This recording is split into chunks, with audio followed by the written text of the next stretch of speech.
Hello friends, welcome to வசனம் சமையலறை. இன்றைக்கி வசனம் சமையலில் என்ன செய்யலான்னா, சுயம்னு சொல்கிற கடலைப்பருப்பில் எப்படி ஒரு சுயம் செய்கிறன்றதை பார்க்கலாம். இது வந்து பெஸ்டிவலில் ஆடி 18 தீபாவளி டைமில் கம்பல்சரி இந்த டிஷ் இல்லாமல் இருக்காது. இதை எப்படி செய்கிறத பார்க்கலாம். அதுக்கு வந்து நான் இன்றைக்கி ஒரு சின்ன கப்பில் ஒரு கப் கடலைப்பருப்பை ஊற வச்சு எடுத்து வச்சுருக்கேன். இதை வந்து ஒரு தண்ணி ஊற்றி நல்லா வேக வச்சு எடுத்துக்கலாம். இது வேகட்டும். இப்போ பருப்பு பாருங்கள், நல்லா வெந்து வந்துடுச்சு. இங்கே பாருங்கள், இப்படி அழுத்தினோடனே எப்படி நல்லா இதாகுது பாருங்கள். இது நல்லா வெந்த ஸ்டேஜு. இப்போ இதை எடுத்து வடித்து எடுத்துக்கலாம்.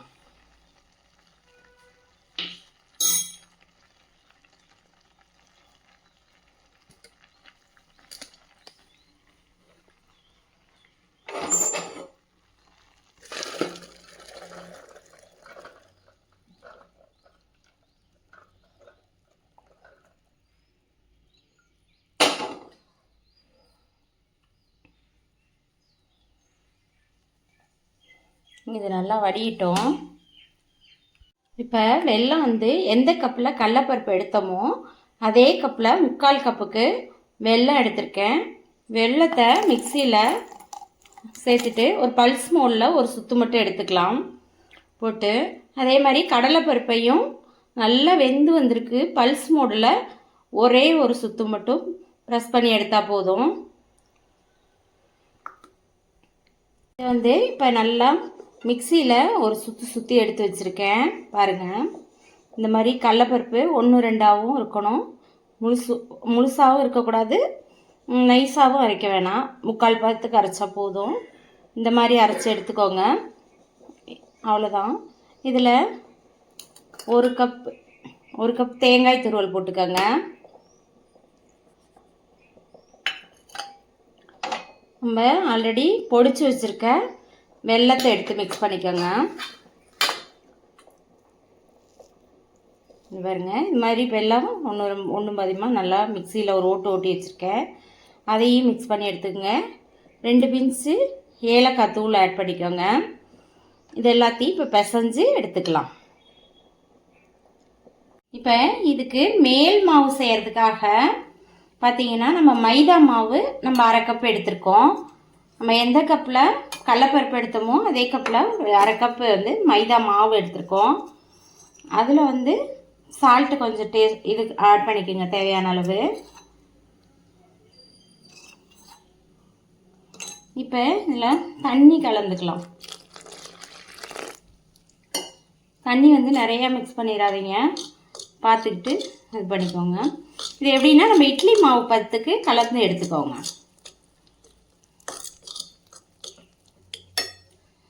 தண்ணி பார்த்து கரெக்டாக இருந்துக்குங்க. ஒரு இட்லி மாவு பதத்துக்கு கலந்தால் போதும், நிறைய ஆட் பண்ணிடாதீங்க. அதே மாதிரி கடலைப்பருப்பு வேக வைக்கிறப்ப 3/4 பதம் வெந்தாலே போதும். நம்ம அதை வடித்து எடுத்துடணும். தண்ணியிலே அப்படியே விட்டுட்டிங்கன்னா தண்ணி கோர்த்துரும் கடலைப்பருப்பு. அந்த மாதிரி செய்யாமல் உடனே வடித்து எடுத்துக்கோங்க. அப்போ தான் மாவு வந்து கடலைப்பருப்பு வந்து உதிரி உதிரியாக இருக்கும். நம்ம இப்போ இந்த கரைச்சி வச்சுருக்க மாவு பார்த்திங்கன்னா, இந்த மாதிரி இட்லி மாவு பதத்துக்கு கெட்டியாக தான் இருக்கணும். ஓரளவுக்கு ரொம்ப தண்ணியாக இல்லாமல் ரொம்ப கெட்டியாகவும் இல்லாமல் இந்த மாதிரி பதத்தில் இருந்தால் போதும்.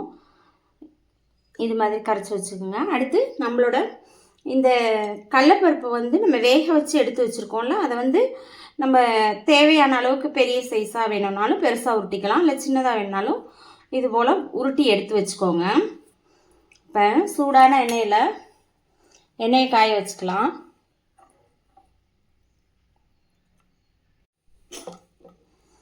இப்போ இது போல் உருண்டை எடுத்து பாருங்க, இந்த மைதா மாவில் இப்படி முக்கி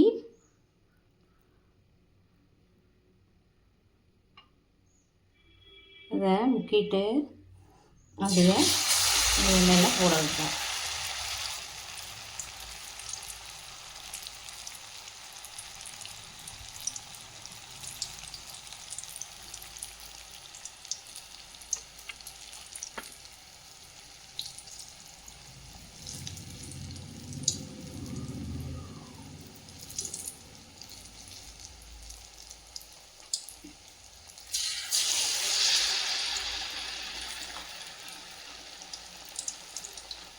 இது உடனே கரண்டி போட்டு கலந்தேது விட்டுறாதீங்க. கொஞ்சம் நல்லா வெந்து வந்ததுக்கப்புறம் தான் கரண்டியை நம்ம போடணும்.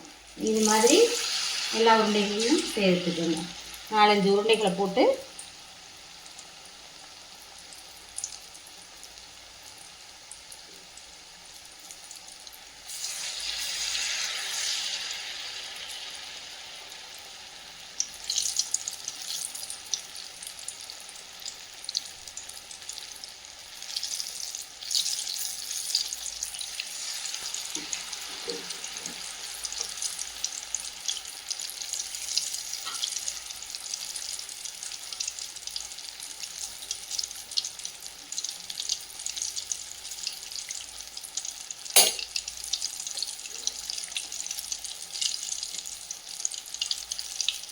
கொஞ்சம் நல்லா வெந்து வந்ததுக்கப்புறம் தான் கரண்டியை விடணும்.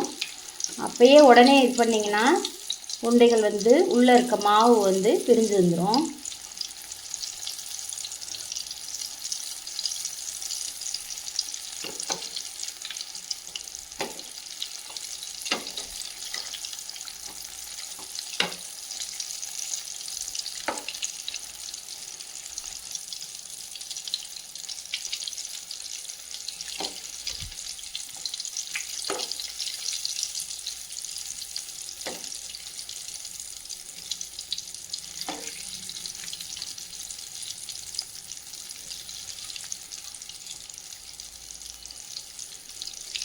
இதில் நீங்கள் மைதா மாவு சேர்க்க பிடிக்கலன்னா அரிசி மாவில் கூட இதே மாதிரி மேல் மாவு கலந்து செய்யலாம்.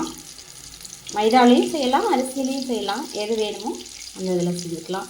மைதா பிடிக்காதவங்க அரிசி மாவு மிக்ஸ் பண்ணி கூட செய்யலாம்.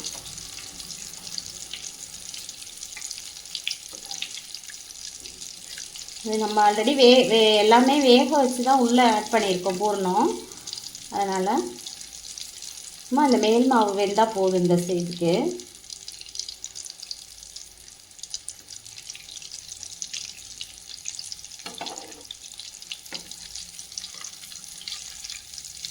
நீ பாருங்கள், இது போல் நல்லா வெந்து வந்தால் போதும்.